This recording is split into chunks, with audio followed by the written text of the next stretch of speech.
got a killer lineup coming for you guys. The next comic, you may have seen him at the bar forcing you in here before, or on the streets putting a flyer on your car. Please make some noise for Big Bear Love! Yo! How we doing, Monkey Barrel? He called me Big Bear Love, but I just lost 30 pounds of weed in the mail. How am I gonna pay rent? But I look young, but I come from a different time. I had a beeper in my day. And it wasn't even to sell weed yet. It was so my mom could tell me to come home. I knew they were tracking devices. But I come from a different time. I saw Blockbuster get put out of business by Netflix.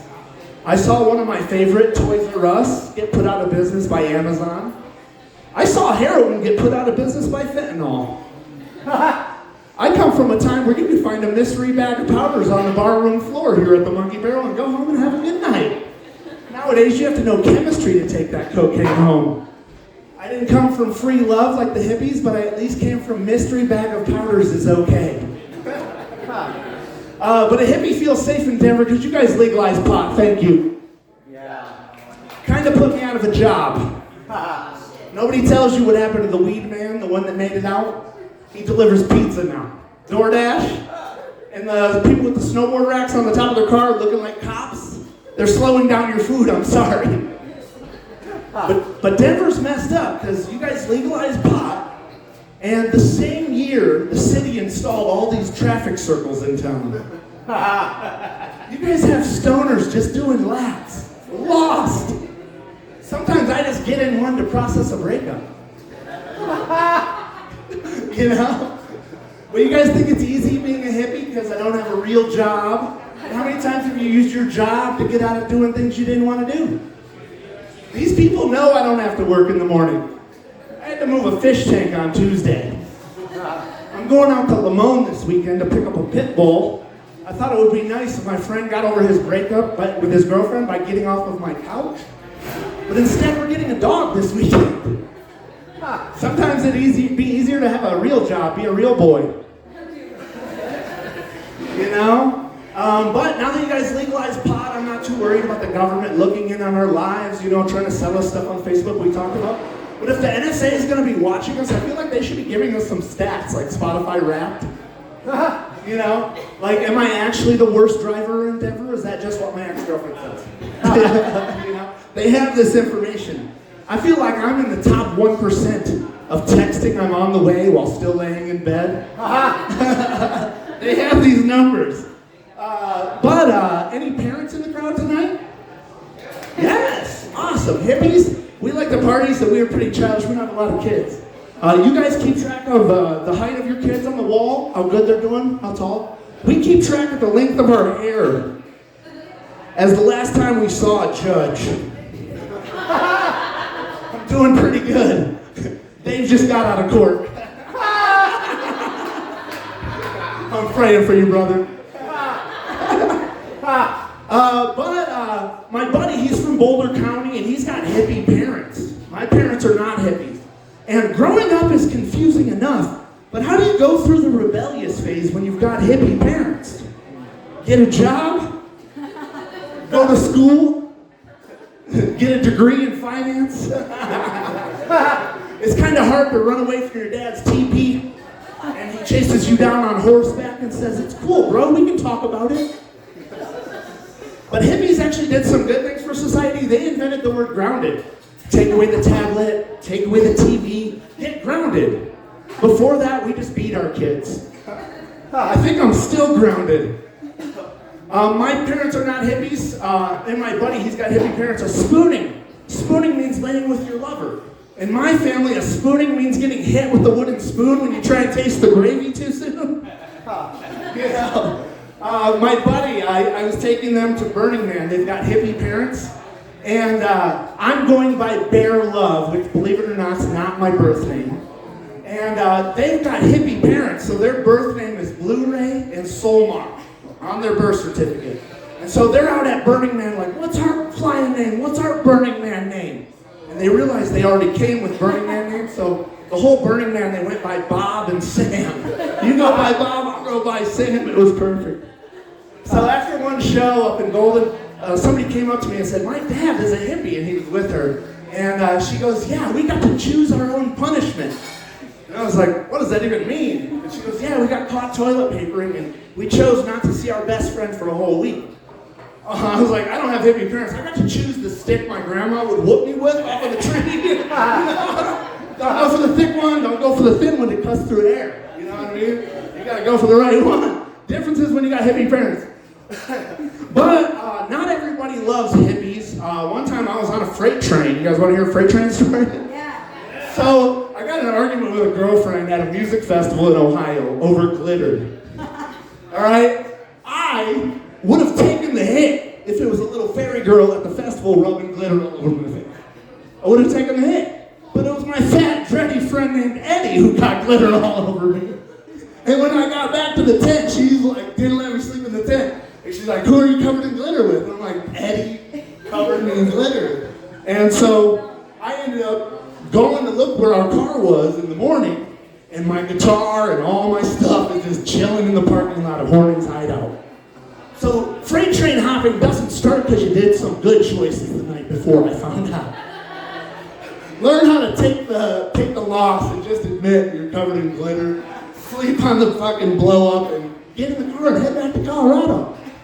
But instead, I've now hitchhiked myself to Eugene, Oregon, and I've seen a lot of kids. They're getting harassed by the cops, and they're getting kicked out of the park. And so I ended up, that's where I'm dropped off. So I'm like, maybe these kids know how to get me down to San Francisco is where I thought I was hitchhiking to because I have a friend down there. So basically, these kids were all dirty, and they're talking about hopping out, like freight train hopping. And I know that they don't teach that because if everybody does it, then it'd be a thing you couldn't do anymore. So I just played it cool, and I was like, yeah, I'm thinking about hopping out too.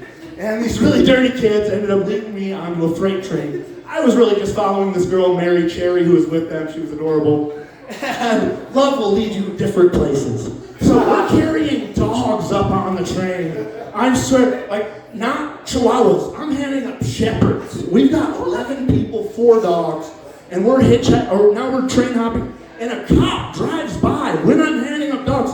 But we're like 100 yards away from the road. So we're just enough out of the reality of people like knowing to look over there at this shenanigans that's going on. And we're all dressed up in colors. They're pretty dirty because they've been on the train. But we've got every color of dog. We've got every color of human. And we're jumping on the train. And I didn't know the train is really slow. It took us 20 hours to go from Eugene, Oregon to Garber, California, where I am no longer allowed in the town of Red Bluff. I'll tell you how I got banned from the town of Red Bluff. So I'm just playing it cool because I'm more scared of the train hoppers than the cops. So they pull us off the train because we just got tired of riding up there. We could have hid longer and got to San Francisco, but we were tired of it. So we were riding on top of the rebar, and we didn't know that there was only 3 cars that had rebar. So when the cops came up to our train cars, they said, we know you're in the rebar. Come down or it gets a lot worse. And they said, we know you 3 are up there. And our leader is this guy named Otter who's done it thousands of times. Otter, straight up. And we got an otter, we got a bear. And so he looks at all of us and he goes, 3 of you get down there.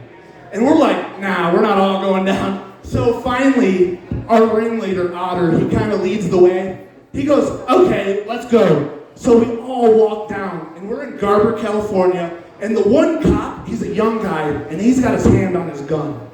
He's ready. When we get down from that train, he's ready to, and then the old guy, like the Barney Fife guy, he's got his hands on his chest, and he goes, you guys just go town to town like that on these trains?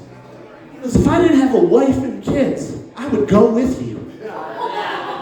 And so Otto goes, well, sir, why don't you let us get back on? Because we're trying to get to San Francisco. And the cop says, Union Pacific has asked me to pull you off this train, and I have to do my job. He goes, but what I can tell you is the train stops every night over by this fig tree. You can come sleep in this fig tree. And the other cop is reading off our warrants, which is like, for these 11 people, it's crazy. Distribution of LSD, Michigan. Like, there's a crazy crazy list of warrants that are coming out of these 11 dirty kids. There's a reason they're opposite of society. So we're listening to these warrants. Salty Sean is the guy who's got the crazy warrants. He looks like he's about to run. And the guy, the old guy goes, "It's all right." And the other guy with his hand on his gun, he's like, "We're letting him go?" And so we end up going, and we get to this tree where the cops letting us illegally camp. The first thing these guys do is they go to the liquor store in town, and we're washing ourselves in the bathroom, just making a big mess in the bathroom. And the beer guy, people just believe in us when we're doing this, like that cop. The beer guy goes, "Well, I'm out of here for the day," and leaves like a whole carton of beer for Otter. And Otter just hits us all. He goes, "We're going out back, there's beer." And I just don't want to get beat up by Otter. You know? So I'm like going out back, carrying cases back to our fig tree of 40s. And we're back in there, and guess who comes back? Our cop. I'm like, great, we're going to jail. Like, this guy was so cool. And now we're going to jail. Now, he came back out of uniform. And he came back, and he's got popsicles. He's got zucchini muffins that his wife made. And I swear to God, he goes, "You guys are out here in the desert. I thought you might want a popsicle." And they were called Otter Pops. Otter Pops. And so we're like, "No." I'm hiding here. I think we're still getting arrested. And he brings up these zucchini muffins. And I taste one of the muffins. And I said to Otter, like, "Now I see why he wants to come with us and eat cowboy boots and jump the rails. Because those muffins were horrible. His wife could not cook." Yes. So I tried jumping on a train one more time down in Texas, and that was a little rough. How much time are we at, Christian? Thumbs up. All right. 3 minutes. All right. Do I have enough time for the Burning Man? Okay. I'm a pretty psychedelic person. Does anybody know that there's rules of psychedelics? Yes. I did not. So I'm with my parents, my friend who's got the hippie parents, and we're at Burning Man. And we're about to eat LSD. It's our first night at Burning Man. And this old wizard goes, "You know the rules of acid. Water's wet, fire's hot, and you can't fly." He said, and don't forget your goggles at Burning Man. And I didn't know that last one because there's dust storms that just whip up out there. So we ended up splitting up. I ended up meeting the girl of my dreams. And the person she brought from home, that the rest of the story, we'll call him Cock Blocker.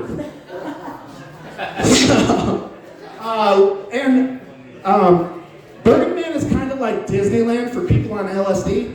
So we're traveling around to the different camps, we're doing face painting, and it's actually a costume camp. So the love of my life, she's dressed up as a unicorn, it's adorable. I'm dressed up as Wolverine. And my Cock Blocker is dressed up as none other than Napoleon Dynamite. Vote for Pedro. And so we're kind of trying to ditch him, doing the crash. We're trying to get to the next one and be like, "Dude, there's 70,000 other people out here, bro. Get a clue." And so then the wizard's words about the dust storm whip up, and I start to run for this closest tent. And we're trying to kind of ditch Napoleon as we get there. And as we get there, there's a giant teepee about as big as this whole room. And they shut the door as we get in. And this guy wearing a Sonic the Hedgehog, like a troll hat, he goes, "Welcome to Munchkin Land." And I get in there, and it's a massage camp. And it's like a bunch of people on mats, like they're massaging each other. And so I get in there, and I found out that a massage camp at Burning Man is only not an orgy for 33 minutes. I was in there for 34. With my Cock Blocker. Hippies have a lot of group sex, but it's not because we want to. Sometimes it's because of a Cock Blocker. And we rolled with it. And so an orgy at Burning Man is, there's a lot of costumes. So we got the cast of Avengers, me, Wolverine, and we've got the Loch Ness Monster and Scooby-Doo going too hard in the corner. And group sex is embarrassing. As soon as it's over, you just want to be out of there. So I'm out of there. I'm telling my love of my life. I'll meet up with you guys later, So we end up, it's a 70,000 person party, so I didn't end up meeting them for a couple days. And she walked up and she goes, "Bear, guess what?" She showed me her hand and she goes, "He proposed to me." And I had a moment of clarity right there. I was the Cock Blocker. That was his wife to be. All right. How much more? Okay. All right. I'm gonna do one more. I've got this one is for the ladies. I wrote a joke for the ladies, but I had to do a little research because I found out what ladies are most into are these murder mysteries. So these are for the ladies. If Jeffrey Dahmer was alive today, how many times do you think he'd get ripped off online trying to buy a fleshlight? Another plastic one. All right, this is for the ladies. So, if you are what you eat, maybe Jeffrey Dahmer was just trying to be a better person. Let's bring up Christian. We've been going for very long.